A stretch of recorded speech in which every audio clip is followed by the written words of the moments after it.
org, or you can send a text message to 765, check it out, Jesus99. Is that cool or what? I did that. Thank you very much. So you can send a text message to Jesus99 and it's going to show up on my iPod. Yeah, we got the thing just absolutely working for us if it works. And it has been known to not work.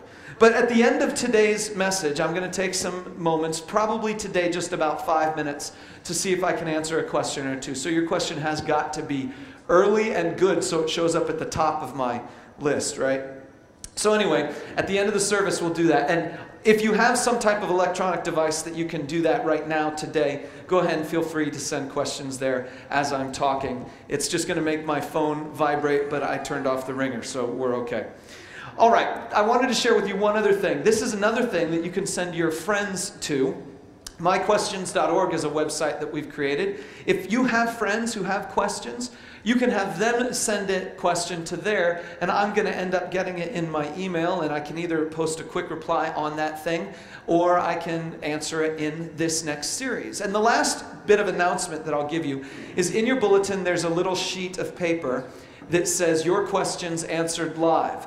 That's something, if you have a friend who has a question, you can give that to them and say, okay, here you go, here's your chance. We're going to actually take the risk and do some live question and answer stuff in our service. If he's got a specific question, if he or she has a specific question, you can give that to me in advance so that I can have something prepared and maybe have a better answer for them. Or you can just tell them to try to stump me on the spot. And of course, as I already said, I know all the answers, right? No, I've grown up a lot since then, and I've realized that there's a ton of stuff that I don't know. But I'll do my best to give you the biblical perspective on the stuff that I do know, and then I'll do some other things during the week. So this is the way the series is going to work. Sunday morning, I'm going to address one big question. Then, at the end of the service, I'll address maybe a few little questions.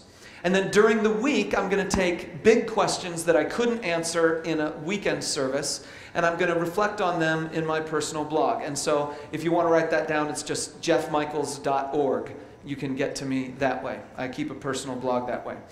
So all of that introductory stuff about the mechanics of this series down, I want to share with you just a couple quick things.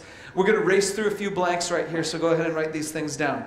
The point of Christians being willing to deal with questions begins with this. If there is any truth, then questions matter. If there is any truth in this world at all, then questions make a difference, because questions are the things that either get us closer to or farther away from that truth. No one ever just comes into this world knowing all the truth, no matter what you think about yourself. It's the question that moves you toward or away from that truth. And so if there is truth, questions matter. Secondly, if I do know the truth, no question is to be feared. If I actually do know something that is true, I shouldn't be afraid of any question that anybody asks at any time for any reason. Because if I do know the truth, I don't need to be afraid. And if I don't know the truth, all questions need to be considered. Because if there's something that I don't know, I need to either get to a point where I learn it or come to grips with the fact that it's okay to not know it. But that means a question needs to take me there.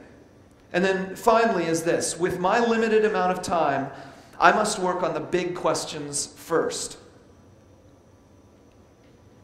So today, what we're going to do today is we're going to deal with this big question. What do I do with my questions? I mean, because you know you've got them. I've got them. And I want to take you to a passage in the Bible of a guy who had some big questions. He had some painful questions. And he figured out which question he needed to ask, and he found the person he needed to ask that question to, and he got a very amazing answer. So I want to take you there. It's in Matthew chapter 11, beginning in verse 1, all the way through verse 15. I'm going to read to you this story. This is a story that we find Jesus having instructed his disciples on some things that they needed, and now he comes face to face with something that brought pain to him, his own life. I'll just go ahead and read it. Matthew 11, beginning in verse 1. After Jesus had finished instructing his 12 disciples, he went on from there to teach and preach in the towns of Galilee. When John heard in prison what Christ was doing, He sent his disciples. This is John the Baptist. John the Baptist is Jesus' cousin. And John the Baptist is the one who baptized Jesus. And John the Baptist is the one who acknowledged at the very beginning that Jesus is the person that we should all be hoping for. He is the Savior of the world. John is the one who first recognized that before anyone else did. When John heard in prison what Christ was doing, he sent his disciples to ask him, "Are you the one who was to come? Or should we be expecting someone else?" Jesus replied, "Go back and report to John what you hear and see. The blind receive sight, the lame walk, those who have leprosy are cured, the deaf hear, the dead are raised, and the good news is preached to the poor.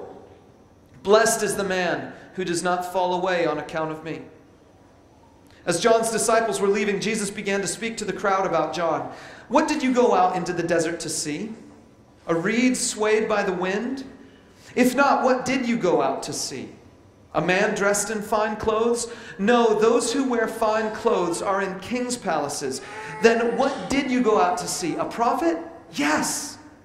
I tell you, and more than a prophet, this is the one about whom it is written, 'I will send my messenger ahead of you, who will prepare your way before you.' I tell you the truth, among those born of women there has not risen anyone greater than John the Baptist. Yet he who is least in the kingdom of heaven is greater than he.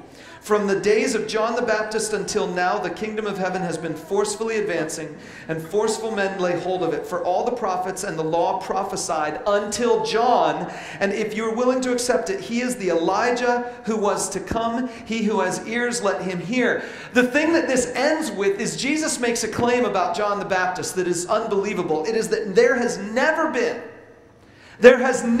until that moment, there has never been until John's birth, there has never been a man born of a woman as important, significant, or all around awesome as John the Baptist.